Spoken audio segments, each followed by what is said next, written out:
नमस्कार, बहुत स्वागत है आपका। आप देख रहे हैं क्रिकेट धमाका। आपके साथ मैं हूं ज्योत्सना पाटनी और बड़ी खबर इस वक्त आ रही है शारजाह के मैदान से। किंग्स 11 पंजाब ने रॉयल चैलेंजर्स बैंगलोर को 8 विकेट से हरा दिया है। पहले बल्लेबाजी करते हुए विराट की बैंगलोर ने 20 ओवर में 6 विकेट के नुकसान पर 171 रन बनाए, जिसे किंग्स 11 पंजाब ने पूरा कर लिया। शुरुआत में मयंक अग्रवाल ने तेजी से 45 रन की पारी खेली। इसके बाद कप्तान केएल राहुल और फिर यूनिवर्सल बॉस यानी कि क्रिस गेल ने बड़े बड़े शॉट्स खेले और फिर शारजाह में रनों की बरसात हुई। दोनों ही बल्लेबाजों ने आसानी से अपना अर्धशतक पूरा किया। पंजाब के गेंदबाजों की बात करें तो मुर्गन अश्विन और मोहम्मद शमी ने 2-2 विकेट अपने नाम किए। आपको बता दें कि आईपीएल 13 में पंजाब की ये दूसरी जीत है।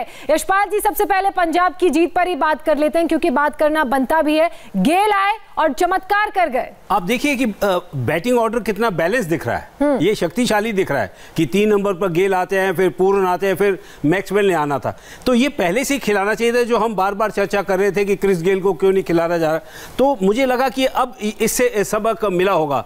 तो लेकिन ये मुझे लगता है अभी भी ये बहुत अच्छी जीत है क्योंकि दूसरे दौर का ये मैच जीतना बहुत ज़रूरी था किंग्स 11 के लिए।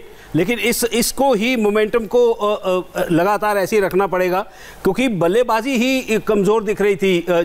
राहुल नहीं चलते थे या मयंक नहीं चलते थे तो फिर मध्यक्रम बिल्कुल फ्लॉप हो जाता। तो वैभव, हाँ जी वैभव, सबसे पहले तो आपको बहुत बहुत बधाइयाँ।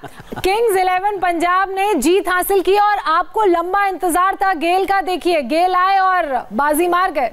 तो हम लगातार यही बात कर रहे थे कि जब आपकी टीम में क्रिस गेल जैसा खिलाड़ी है तो वो बेंच पर बैठकर क्या कर रहा है, आप उसे क्यों नहीं खिला रहे। देखिए, पिछले सीजन में भी जब आपने उनको थोड़ा इंतजार करवाया था ना, और जब उन्होंने कमबैक की थी तो बहुत ही शानदार पारी खेली थी, तो आज उन्हें मौका दिया गया। हालांकि अगर पिछले 2 मैच की हम बात करें ना, उसमें किंग्स 11 पंजाब मैनेजमेंट उनको खिलवाना चाहता था, लेकिन फूड पॉइजनिंग होने की वजह से पिछले 2 मैच वो नहीं खेल पाए थे।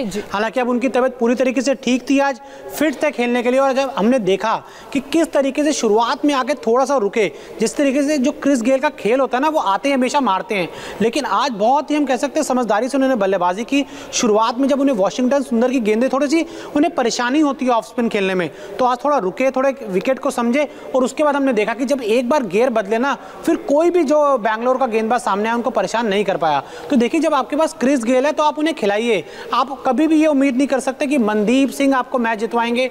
और ग्लेन मैक्सवेल जिनके भरोसे आप लगातार जा रहे हैं ना, वो आईपीएल में उनको पिछले 4-5 सीजन से देख रहे हैं, वो कुछ नहीं कर पाए हैं। यशपाल जी, मतलब जैसे कि वैभव भी कह रहे हैं, वो प्रेशर गेल भी समझ रहे थे। आज का मैच जीतना कितना जरूरी है ये गेल समझ रहे थे क्योंकि पंजाब के लिए डू एंड डाई वाली सिचुएशन थी। अब आप पॉइंट्स टेबल में क्या देख रहे हैं? अभी भी उनको काफ़ी बड़ी चुनौती है किंग्स 11 के साथ में। देखिए, अभी 4 अंक हुए हैं, जो 10 पे 12 पे बैठे हैं, उनके वो गैप को कम करने के लिए हर मैच, वो जो हम पहले ही कह चुके हैं कि ये करो या मरो की स्थिति है हर मैच में। ये नॉकआउट पंच होगा इनके लिए। एक मैच भी हारे तो फिर ये उस रेस से बाहर हो जाएंगे। तो लेकिन ये आज की जीत बहुत अहम थी। लेकिन क्रिस गेल को क्यों हम बार बार कह रहे थे कि पहले दौर में खिलाना चाहिए, को उसका कारण है कि यहाँ की पिची जो है यूएई की, वो उसमें उछाल नहीं है और उनको रास आती है कि जिस तरह के वो लंबे हैं और वो ताकत से सीधे बल्ले से शॉट्स लगाते हैं। आज वही देखने को मिला। जहां उछाल नहीं होगा वहां खतरनाक साबित होंगे क्रिस गेल। तो मुझे लगता है कि काफ़ी देर हो चुकी है किंग्स 11 के लिए, लेकिन आज जो देखा, आज वाकई वो क्रिस गेल का वो देखा। और आपको मैं बता दूं कि आईपीएल जब से शुरू हुआ है सबसे ज़्यादा छक्के क्रिस गेल ने लगाए, 331 छक्के लगा चुके हैं। तो आप इससे समझ सकते हैं कि वो कितने पावरफुल हिटर हैं, लेकिन उनको ना खिलाना ये गलती हुई है किंग्स 11। 5 छक्के तो आज के भी मैच में लगाए हैं गेल ने। वैभव, वही बॉलर्स की बात करें पंजाब के, तो शमी ने 2 विकेट अपने नाम किए, मुर्गन ने 2 विकेट अपने नाम किए। हालांकि शमी ने थोड़े रन जरूर लुटाए आज। जी बिल्कुल, जो शमी ने रन लुटाया ना, वो आखिरी ओवर में उनको जो 24 रन पड़ गए, वहां से उनकी अगर हम बात करें इकॉनमी थोड़ा ज्यादा बढ़ गया। लेकिन जिस तरीके से जो गेंदबाजी आज पंजाब ने की, तो आज पूरी कैलकुलेटेड जो गेंदबाजी थी वो देखने को मिली कि बहुत ज्यादा बदलाव हमें आज नहीं देखने को मिले पंजाब की गेंदबाजी में। देखिए, आज ना आरसीबी, मेरे को लगता है आरसीबी के कप्तान और उनके मैनेजमेंट का ना थोड़ा ब्रेन फेड हो गया था। देखिए, एरन फिंच और देवदत्त पल्लिकल के बाद विराट को लिया है खेलने के लिए, लेकिन उसके बाद आपने एबी डिविलियर्स की जगह किसको भेज दिया खेलने के लिए? वॉशिंगटन सुंदर और शिवम दुबे को। देखिए, ये कोई टेस्ट क्रिकेट नहीं है कि आप नाइट वॉचमैन को ऊपर भेजना खेलने के लिए कि जाइए थोड़ा विकेट संभाल के आइए। ये 20 ओवर का खेल है। अगर आपको रन बनाने तो जो आपके बेस्ट खिलाड़ी है ना उनका ऊपर खेलना जरूरी है। हमने क्या देखा, 3 नंबर पे आज पंजाब की तरफ से कौन है खेलने के लिए? क्रिस गेल, उस टीम के बड़े खिलाड़ी हैं। तो एबी डिविलियर्स से बड़ा खिलाड़ी मैं आईपीएल में पूरा इस बल्लेबाज किसी को नहीं मानता कि जिस तरीके से जो गेम है ना एबी डिविलियर्स का, वो शायद विराट कोहली से भी ऊपर है। अगर हम आईपीएल की बात करें, T20 क्रिकेट की बात करें, तो आप अगर एबी डिविलियर्स को नंबर 6 पे खिलाएंगे ना तो जो सामने के गेंदबाज हैं वो तो बहुत ही चौड़े होकर गेंदबाजी करेंगे, और आज उन्होंने किया भी पंजाब में। यशपाल जी, मुझे भी यही बात समझ में नहीं आई कि बैंगलोर ने इस तरह का फैसला क्यों लिया। मतलब आपको क्या कुछ समझ में आया, क्या वो कारण रहे?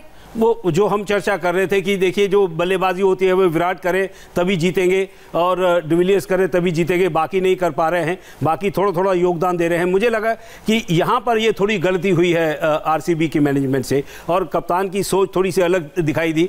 ये काम पहले 2 मैच दूसरे दौर के जीत लेते, 14 अंक मिल जाते, उसके बाद फिर ये प्रयोग हो सकता था, क्योंकि ये प्लेऑफ में काम आ सकता है। लेकिन अभी भी कुछ नहीं बिगड़ा है, पहले अपने आप को सेफ करें और प्लेऑफ के लिए बिल्कुल मजबूत दावेदारी करें, फिर ऐसा प्रयोग करें। तो मेरी तो ये समझ में आ रहा है। चलिए, बिल्कुल ऐसा ही कुछ करना पड़ेगा तभी टीम आगे जीत पाएगी। बहरहाल पंजाब ने जरूर यहां पर बड़ी जीत हासिल की है। यशपाल जी, अब बात कर लेते हैं उन खिलाड़ियों की जो आज के मैच के गेम चेंजर खिलाड़ी साबित हुए हैं। ये हैं ड्रीम 11 गेम चेंजर खिलाड़ी।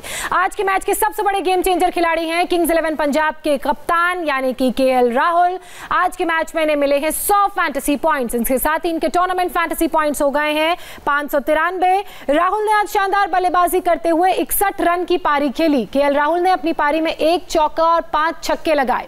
आज के मैच के एक और खिलाड़ी गेम चेंजर खिलाड़ी साबित हुए हैं और वो है क्रिस गेल। गेल को आज के मैच में मिले हैं 76 फैंटेसी पॉइंट्स। इसके साथ ही गेल के टूर्नामेंट फैंटेसी पॉइंट्स हो गए हैं 6। आपको बता दें कि गेल ने आज शानदार बल्लेबाजी की। शारजाह के छोटे मैदान पर गेल ने चारों तरफ शॉट्स लगाकर 53 रन की पारी खेली। आईपीएल के सीजन में पहला मैच खेल रहे क्रिस गेल ने सबको हैरान कर दिया और सबको दिखा दिया कि वो क्या कुछ कर सकते हैं और क्यों है वो यूनिवर्सल बॉस। इसके अलावा किंग्स 11 पंजाब के मयंक अग्रवाल भी आज के मैच के गेम चेंजर खिलाड़ी साबित हुए हैं। मयंक को आज के मैच में मिले हैं 59 फैंटेसी पॉइंट्स। इसके साथ ही मयंक के टूर्नामेंट फैंटेसी पॉइंट्स हो गए हैं 538। आपको बता दें कि मयंक ने बल्लेबाजी की और बहुत ही शानदार बल्लेबाजी करते हुए उन्होंने 25 गेंद पर 45 रन की पारी खेली। मयंक ने अपनी पारी में 4 चौके और 3 छक्के लगाए। मयंक ने केएल राहुल के साथ मिलकर पहले विकेट के लिए 78 रन की साझेदारी की। मयंक की बात कर लें यशपाल जी, केएल राहुल की बात कर लें, दोनों का प्रदर्शन शुरुआत से ही अच्छा रहा है और दोनों की पार्टनरशिप भी अच्छी रही है और वही प्रदर्शन आज देखने को भी मिला। मुझे लगता है कि जब तक विराट ये रणनीति समझते, देर हो चुकी थी। अगर आप शुरू में देखें तो संयम से खेल रहे थे केएल राहुल, लेकिन जो अटैक किया है खास करके यजवेंद्र चहर के ऊपर वो मयंक अग्रवाल ने किया है। ये रणनीति लेके आए थे कि एक खेमा जो होगा वो शुरुआत करेगा, तो वो किया मयंक अग्रवाल ने। तो देखिए उसने 1 ओवर में ही 1 छक्का भी लगाया, 2 चौके भी लगाए यजवेंद्र चहर के, तो वहां से वो मैच खुल गया। अगर वो वहां पर थोड़ा टाइट बॉलिंग कर देते तो फिर ये जो आखिरी ओवर तक पहुंचा तो वो यहाँ मुश्किल भी हो जाती। तो मुझे लगा कि रणनीति बिल्कुल सही थी, क्योंकि नई गेंद पर आपकी टाइमिंग भी अच्छी होती है। तो ये फायदा मिला मयंक अग्रवाल की तेज रफ्तार बल्लेबाजी का। और अगर देखें केएल राहुल, वो बिल्कुल आखिर तक वो संयम से खेलते रहे। उनको मालूम था कि कोई नया बल्लेबाज आएगा उसके लिए मुश्किल होगा, क्योंकि पिच इतनी धीमी थी, रुक कर गेंद आ रहा था, सबको मुश्किल हो रही थी। तो ये एक बहुत मैच्योर्ड पारी खेली है केएल राहुल ने, बहुत मैच्योर्ड पारी खेली है केएल राहुल ने। वहीं क्रिस गेल की बात करें तो गेल इस सीजन के पहले मैच में आए, कमाल दिखा गए और बता दिया उन्होंने कि क्यों उन्हें बॉस माना जाता है इस T20 फॉर्मेट का। बहरहाल यशपाल जी, बहुत शुक्रिया आपका। वैभव, आप इंडिया टीवी की क्रिकेट पिच से हमारे साथ जुड़े, आपका भी बहुत शुक्रिया। आईपीएल में फिलहाल इतना ही। आईपीएल में कल मुंबई और कोलकाता के बीच भिड़ंत होने वाली है। इस मैच के स्पेशल प्रीव्यू में आपसे हम मुलाकात करेंगे कल शाम 7 बजे। क्रिकेट धमाका में अभी वक्त एक छोटे से ब्रेक का हो गया है। ब्रेक के बाद देखिए गोरखपुर में कैसे डबल मर्डर ने सनसनी मचा दी।